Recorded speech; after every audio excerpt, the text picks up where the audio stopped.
Hello everybody, just thought I'd do another video. Went to see Nan at the care home today.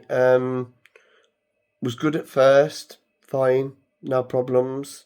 Obviously it's evening, sundowning, and Nan was in a room, we were talking, she was talking to me, and she knew I was there 1 minute, then she was talking to me as if I wasn't there, like hallucinating is the only way I can explain it.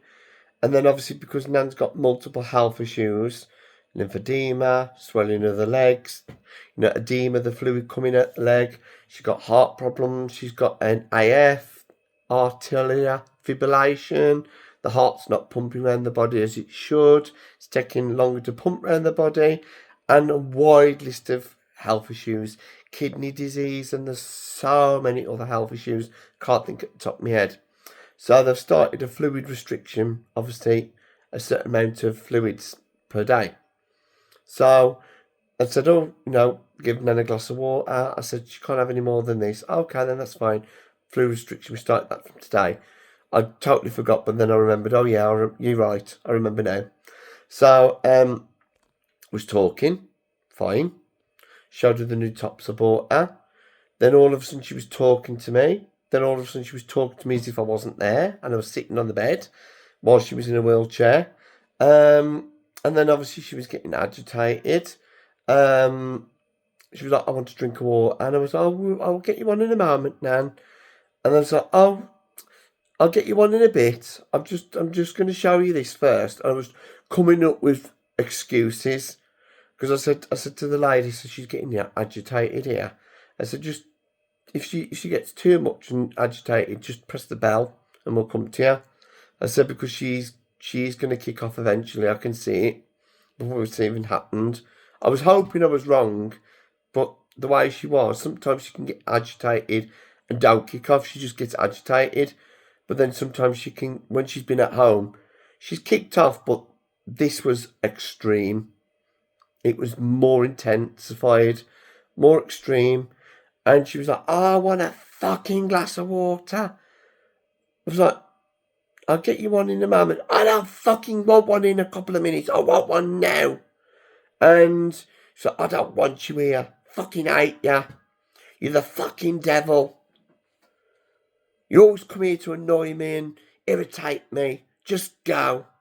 And it was just horrible.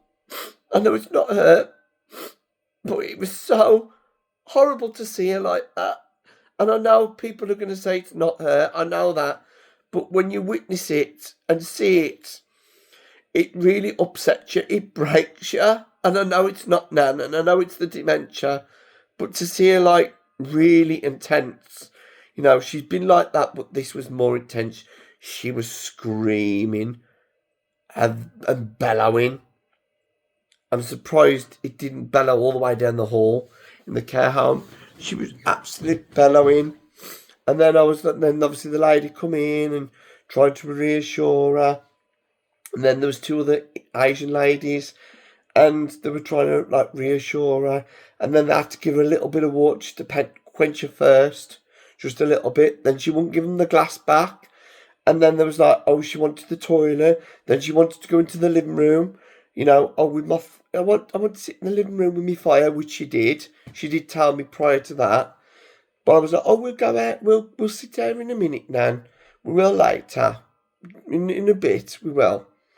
But it was more the water that kicked her off because obviously a water restriction. And, she was holding the glass and she went, we need you to wiggle onto the wheelchair, so they could get into the living room with the rest of the residents. She wouldn't let get of the water. Then she went like this, and then I was like, Nan, they want you to sit on the wheelchair, and I just went to do this, flinched, like and then she was going, oh, fucking, cast out on it, obviously, gonna, you on, sort of thing. So it was just so intense, and I've never seen her so tense before. It just broke me. I walked out the room because I say the best thing to do is walk out the room and then leave it a while and come back. made no difference. Fucking hate you. It's like she was saying that I think she must have thought I was someone else. I wish I'd never fucking gave birth to you or something, she was saying.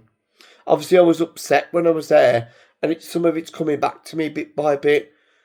And it was just horrible to see. And then I walked out there, went back in the room again. The two Asian lady staff members, bless them, they were trying to keep her calm. They were trying to reassure her. She weren't having none of it. And then they sort of sat her in the living room. Oh, God, sorry.